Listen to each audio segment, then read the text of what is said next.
Halo guys, sebelum lanjut jangan lupa subrek. Di tanah leluhur negara api, Si Hao mengutak-atik senjata ajaib di tangannya. Busur naga angin dan guntur banjir, ini adalah artefak berharga yang aneh. Dia memutuskan untuk menyimpannya untuk sementara waktu. Item ini agak aneh. Saat Si Hao berjalan, gelombang panas menghantamnya berulang kali. Dia tidak terburu-buru dan melanjutkan, dan hanya ingin menemukan tempat yang tenang untuk masuk ke alam ukiran. Pada saat ini, 4 tetua terbang melintas langit dengan artefak berharga. Mereka dengan cepat dan ganas mengejar jejak Si Hao. Kamu pikir kamu akan pergi kemana? Salah satu dari mereka berteriak. Pada saat yang sama, hamparan perak mengalir turun. Si Hao terkejut dan berbalik. Sangat kuat. Dia diperingatkan karena kemampuan keempat tetua ini sangatlah kuat. Pena tua lain mengeluarkan bendera besar dan mendekati Si Hao dari segala arah. Mata Si Hao berkedip. Dia terkejut lagi dan dengan cepat mundur. Bukankah semua yang memasuki tanah leluhur seharusnya adalah remaja? Mengapa ada orang tua di sini? Hal ini membuat Si Hao menjadi curiga. Mungkinkah individu dari penegak hukum negara api telah tiba? Dia awalnya tidak takut, namun dia takut bahwa itu mungkin orang-orang di negara api. Jika dia membunuh mereka, maka dia akan kesulitan menjelaskan dirinya sendiri kepada Hua Liner nanti. Karena itu, Si Hao memutuskan untuk mundur untuk saat ini. Mereka mencoba mengejarnya, tetapi Si Hao mengeliling dan tidak ditemukan dimanapun. Apakah karena sayap itu, atau apakah dia benar-benar menguasai kemampuan surgawi yang hebat? Keempatnya menyelarkan kecurigaan mereka. Segera setelah itu, wajah mereka berubah menjadi sangat serius. Di sisi lain, Si Hao memilih tempat yang tenang, jauh dari pusat tanah leluhur. Dia duduk bersila di atas batu besar dan dengan hati merasakan keselilingnya. Dia menyesuaikan diri dan memulai terobosan terakhir. Seluruh tubuh Si Hao bersinar, dan sebuah potensi tersembunyi di dalam tubuhnya dilepaskan. Proses ini berlanjut sepanjang hari dan malam. Akhirnya, tubuh Si Hao benar-benar stabil dan maju ke alam ukiran. Akhirnya berhasil. Dia berkata pada dirinya sendiri dan berdiri. Dia tahu bahwa jalan di depannya masih panjang dan alam ukiran sangat sulit. Tidak, aku tidak bisa dihalangi seperti ini. Saya harus cepat maju. Wilayah gurun akan menjadi kacau, jadi saya harus menjadi lebih kuat dengan cepat. Si Hao bangkit. Dia menuju ke dalam tanah leluhur negara api untuk melalui perjalanan perbaikan dirinya sendiri. Dia perlu menerobos lagi dalam waktu sesingkat mungkin dan terus menjadi lebih kuat. Kediaman surgawi tidak buruk, akan sangat bagus jika saya bisa lebih banyak lagi. Gumamnya pada dirinya sendiri. Begitu Si Hao memasuki tanah leluhur ini, dia mendengar beberapa berita mencengangkan. Seorang telah menemukan beberapa kitab kuno, dan semua orang berjuang tanpa henti untuk mendapatkannya. Kitab suci bodoh macam apa itu? Si Hao tidak terlalu peduli karena dia memilih sesuatu seperti catatan primordial sejati. Siapa orang ini? Cara bicaranya agak terlalu arogan.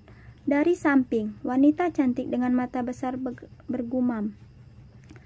Ketika dia memasuki area ini, Si Hao secara alam tidak akan mencoba menimbulkan konflik dengan mereka. Putri Hua Liner tidak masuk, tapi dia mengirim orang ini untuk menggantikannya, kata salah satu anak muda. Gadis dengan mata besar bergumam. Sayang sekali karena kakak perempuan Liner melewatkan kesempatan ini. Lupakan, ini adalah periode waktu yang tidak bisa. Hei, apakah kamu menguping kami? Salah satu pemuda tidak puas setelah menyadari bahwa dia tidak pergi. Dia menunjukkan ekspresi tidak menyenangkan pada si Hao. Jika bahaya terjadi pada kalian semua, berteriaklah dengan keras. Saya akan meminjamkan bantuan saya. Ketika si Hao selesai berbicara, dia langsung pergi.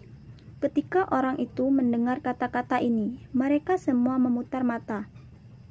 Siapa ini? Kata-kata itu terlalu besar. Seolah-olah dia bisa menjelajah melalui tanah leluhur ini tanpa rasa takut. Siapa ini? Apakah dia benar-benar berpikir bahwa dia adalah seorang ahli terkuat? Salah satu anak muda meringkuk bibirnya. Tentu saja tidak, tapi aku sudah memakan makhluk seperti itu. Si Hao berbalik, dan kemudian dia dengan cepat pergi ke kejauhan, membuat orang-orang ini tercengang. Dia benar-benar menyombongkan diri. Cara bicara orang ini terlalu tidak terkendali. Sebuah bintik hitam melaju kencang di sepanjang cakrawala. Si Hao mengikuti jejaknya. Dia melihat terlalu banyak noda darah. Ada banyak pertempuran yang pecah, dan dia melihat beberapa mayat. Teriakan perang mengguncang udara, dan banyak sosok muncul. Banyak orang bertempur. Jumlahnya tidak kurang dari 1000. Si Hao bersembunyi dan menyaksikan adegan kacau dari samping tanpa mengambil tindakan. Medan perang saat ini menghadapi danau besar. Kenapa kamu tidak bergabung dengan keributan? Seorang anak muda berjalan mendekati dan berbicara dengan si Hao. Saya tidak ingin bergabung. Si Hao menjawab, kamu harus tetap pergi dan berjuang untuk itu. Ini adalah kesempatan besar, ucap anak muda itu. Si Hao mengabaikannya dan terus menonton pertempuran dengan tenang. Kamu benar-benar harus pergi. Anak muda itu memberi dorongan. Si Hao melontarkan tatapan tajam dan menghindari telapak tangan. Tiba-tiba, si Hao merasakan gelombang energi yang menakutkan. Beberapa individu tersembunyi sedang mengadu kekuatan surgawi. Mereka untuk mengaktifkan semacam formasi hebat. Jangan berkelahi lagi, tanpa ini dalam bahaya. Si Hao berteriak keras. Pada saat yang sama, sebuah formasi besar sedang dihidupkan. Hanya dalam sepersekian detik.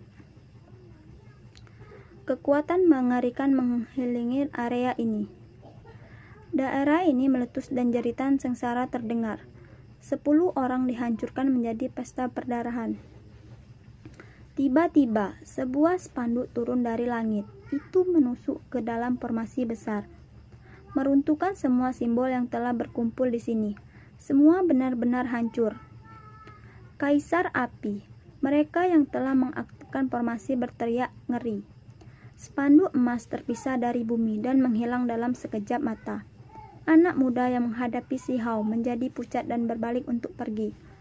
Si Hao tidak ingin melepaskannya, jadi dia mengejar. Di belakang mereka, ribuan atau lebih individu berada dalam kekacauan. Baiklah, tidak ada seorang pun di sini. Apakah Anda masih berani menantang saya?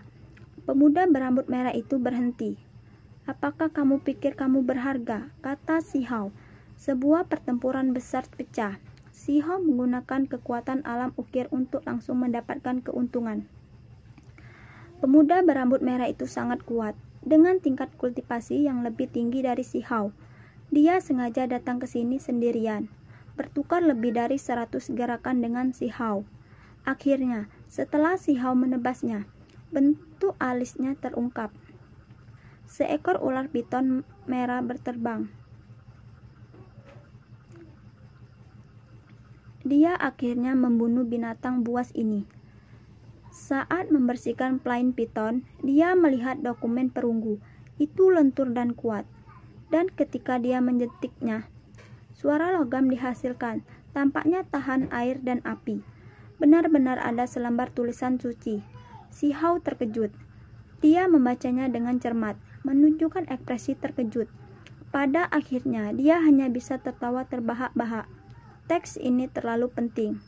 Berdasarkan apa tertulis di sana, adalah mungkin baginya untuk dengan cepat meningkatkan kekuatannya di sini.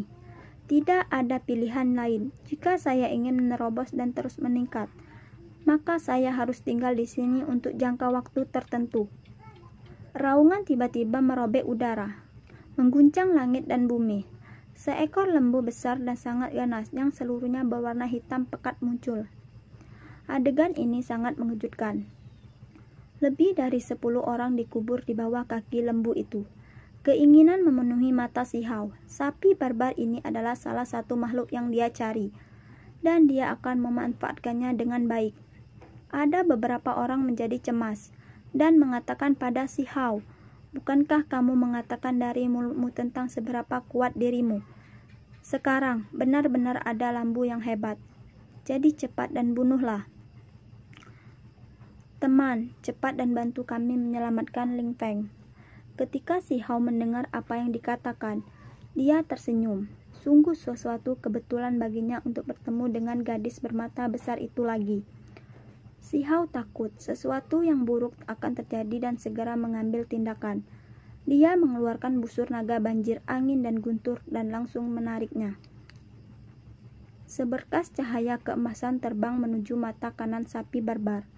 Merasakan bahaya, sapi barbar melemparkan kepalanya untuk menghindari panah ini. Shihao bergegas ke depan, dan anak panah terus dilepaskan untuk membunuh sapi barbar ini. Cepat dan mundur, Ling Feng, anak-anak muda itu berteriak, dan pada saat yang sama, mereka agak malu. Pada titik krusial, mereka sebenarnya dibantu oleh anak muda yang mereka pandang rendah. Sapi barbar ini sangat sulit untuk dihadapi. Jadi Shihao memilih untuk bergabung dengan tubuh emas abadi dan mengenakan pakaian pertempuran emas hitam.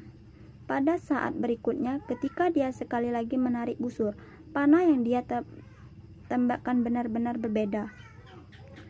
Dengan suara puh, sapi barbar ditembus. Itu segera melepaskan raungan marah saat sejumlah besar darah keluar.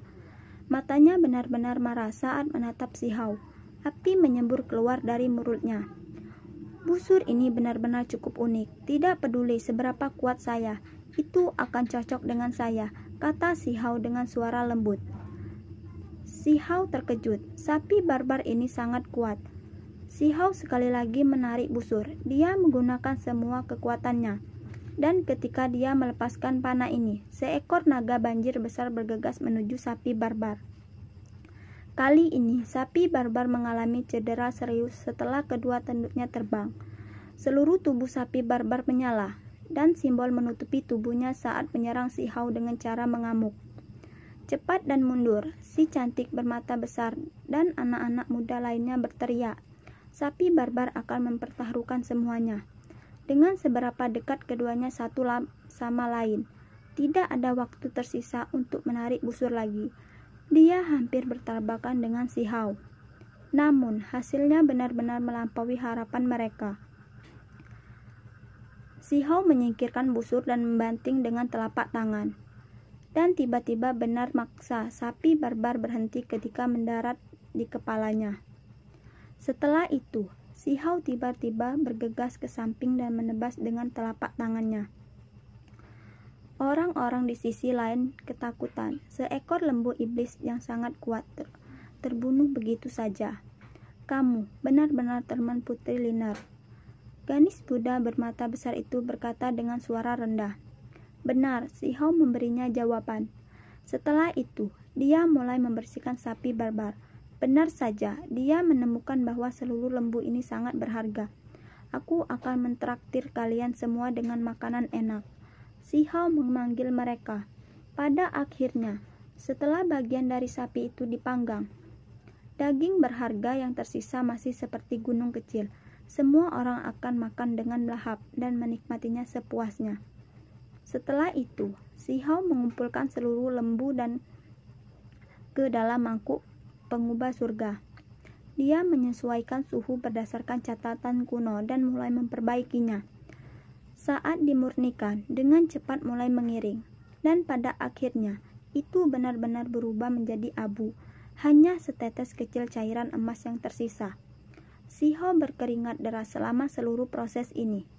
Mangkuk kecil diangkat dengan lembut, dan serpihan abu melayang, hanya setetes cairan emas bersinar yang tersisa, melepaskan aromanya.